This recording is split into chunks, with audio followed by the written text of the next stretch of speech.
Hi, I'm Delia Buckmaster, and I'm a master instructor for Balanced Body. I'm here from my studio in Whitefish, Montana to bring you a series of exercises on the reformer that you can either do individually in these series for shorter workouts, or you can piece them all together for one long workout.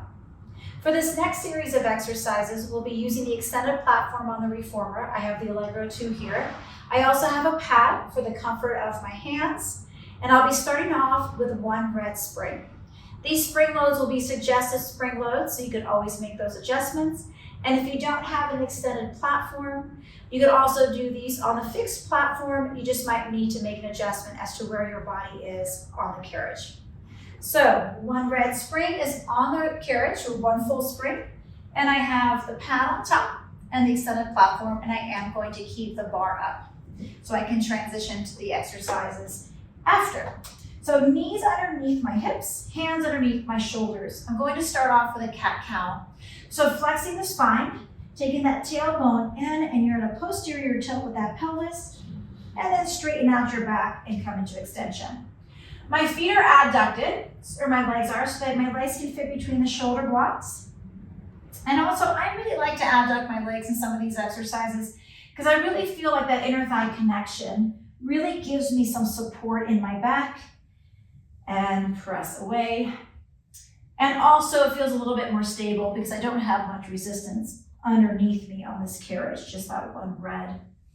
The less resistance you have for this next series of exercises, actually, the harder it will be to stabilize. So you can always challenge yourself later on. One more flexion of the back into that cat, and then find a nice flat back. From here, I'm going to bend my elbows into almost like a little mini push-up. Now I have that bar in front of me. I'm not very tall, so this is comfortable for me. You can always move that bar down one if you need to.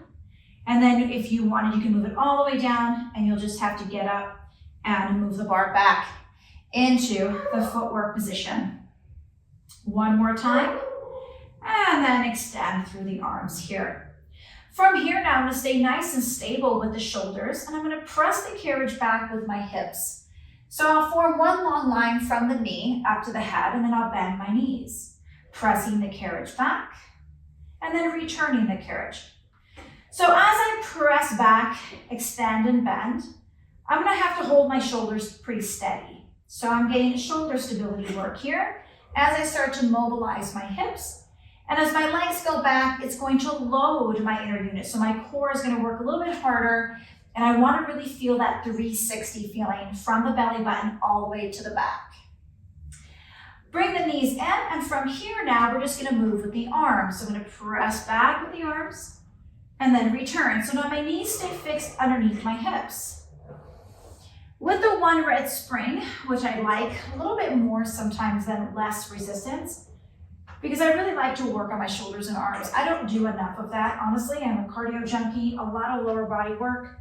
And so whenever I can just load a little extra in the Pilates studio, I do that.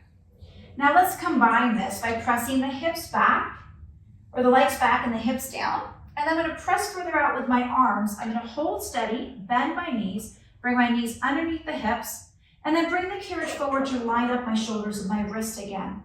Inhale, press, exhale, push, inhale, pull, and then exhale to pull the body forward. So it's almost like your little caboose. Inhale, exhale, inhale, and exhale. One more time, pressing the legs back, pressing back with the arms, pulling in with the knees, and bringing it forward with the shoulders. I'm going to reverse that. So a little neurological challenge here.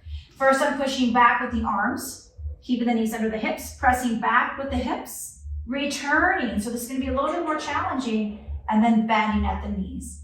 Let's do that again. Arms first, then your hips, and you're going to feel that pull feeling. Even though the resistance is going to want to bring you back, you're going to resist a little that negative, so that way you can get the lats to fire for you. And pull. One more time.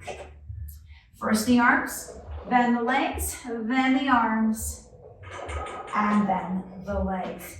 I'm going to bring my knees forward to the front of the reformer, and if you have it available to you, please sit on your heels. Bring your hands to the bar, and then push yourself away for a little stretch. Looking under each shoulder, doing a little push-pull. So I'm pulling with my right hand and pushing with my left palm. And the same thing, pulling with my left hand, pushing with my right palm, giving myself a little rotation. And then from here, I'm gonna keep that resistance and float my butt slightly off of my heels. So now I'm gonna load myself in my quads here to maintain stability. Hands are nice and long, or arms are nice and long, hands on the bar. Then I'm gonna give myself here some shoulder presses, bending and extending.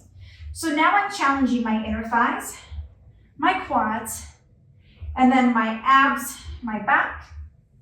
My shoulder stabilizers here is I bend and extend at the elbows. So basically the only moving joint here technically is the elbow joint. You'll see some movement there at the shoulder blade as well. One more time, and if you don't need to rest, let's press it back. Take your right hand to the side of your right knee, and let's do a little bend and extend of the left elbow. And see if you can keep your spine nice and straight. You might have to adjust the position of your left elbow, so maybe it faces down some so that you can maintain a nice stable shoulder blade. I'm going to switch to the other side, bend and extend. I'll go 3 more here. My legs are working, my torso is working, my shoulders are working, and my head is lined up with my shoulders. And then I'll return that carriage as I drop my bottom. I'll come into a nice little stretch and flexion of my back. I'm going to then adjust and lift up, placing my feet now up against the shoulder blocks for a little bit more support. From here, I'll press my hips forward to almost a modified push-up and go into a modified long stretch as I press the carriage back and forth. So we started off by mobilizing the spine, finding that neutral position, flexion, extension, warming up the shoulders in that little baby push-up, and then moving into shoulder presses, and then challenging the stability of that unilateral work. And now moving on to a modified long stretch, so we get a little bit more mobility of the arms in flexion and challenging our core. One more time, I'm going to press it back. I'm going to hold it here. From here, I'm going to bend the elbows and do some presses from here. A little bit of a push-up. My body's nice and straight. You can see how this has progressed now. Bend and extend.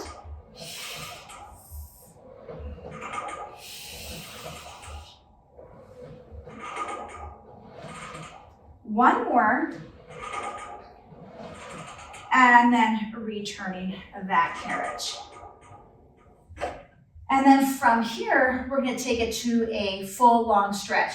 I'm going to reach under, and I'm going to add a yellow spring to the red. And why I'm doing that is to give myself a little bit more support in my lower back and sacrum. So the pad's still on there, and that can stay. Hands on the bar. My feet will come slightly forward of the blocks. So when you lift up into plank, the heel will rest nicely up against the block about halfway. It seems to be the most comfortable position for the feet.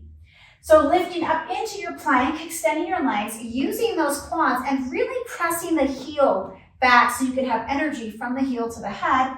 I'm going to go into my long stretch here. Inhale, exhale. So it's almost like supersetting all these exercises. Pressing back and forth. Making sure that you're not going too far. If you go too far and you're unable to stabilize, then you've kind of lost the objective here. Make sure you maintain nice shoulder stability, strength through the arms, strength through the quads, awareness of the front of your body and the back of your body. One more time, and then return the carriage, dropping the knees down. To add a little extension work to this, we're going to go into some down stretch. So take your bottom over your heels, and this is a nice variation here as you flex your spine. Heels at a hover. Start to lengthen through your spine, tailbone to head. Find a slight extension of the upper thoracic spine, looking up, and then press the carriage back, dropping your hips in towards the well to find a bit of a bow shape.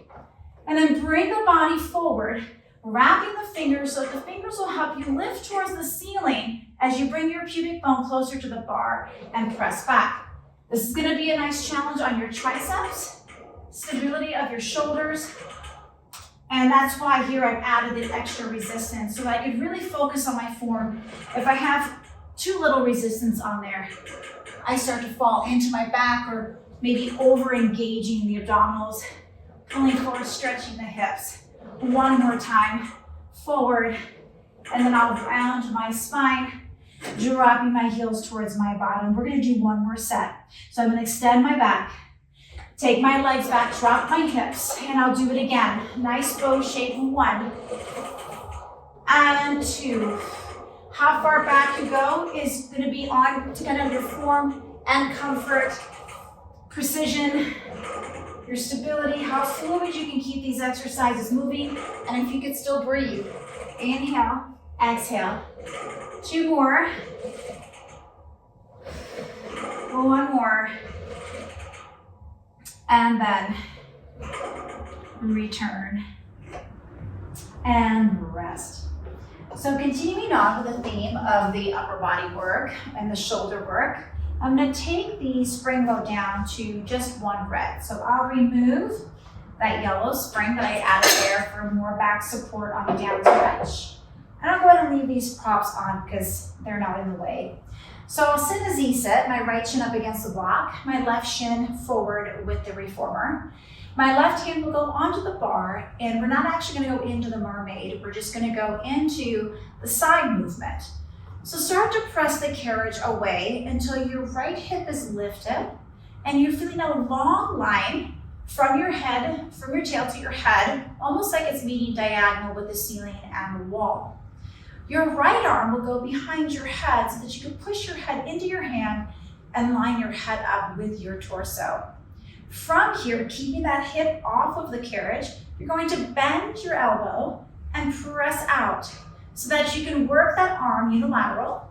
Also challenge the stability of your torso. Yeah, and then you're gonna end up getting a little stretch here at the end. So 1 arm press, good. Last one, you're gonna press away, pause, then take your upper body into a slight rotation towards the springs, keeping that left arm nice and strong as you rotate back. And do it again, a little flexion here, a little stretch, and then return. 2 more times as you rotate towards the floor, back to center, and the last one, and return. Bringing that seat down to the carriage, giving yourself a little counter stretch over to the other side, maybe even looking towards that leg, towards the blocks, and then back. So turning around, I'm gonna turn backwards and my legs will actually flip. So I've got my right shin up against the front of that carriage and the left up against the blocks. My right hand, I can see what it looks like from the back here. I'm gonna press the carriage away, take that left hand behind the head, and then go into that 1 arm press. Again, my tailbone to head is nice and long, like you're reaching towards the corner of that wall.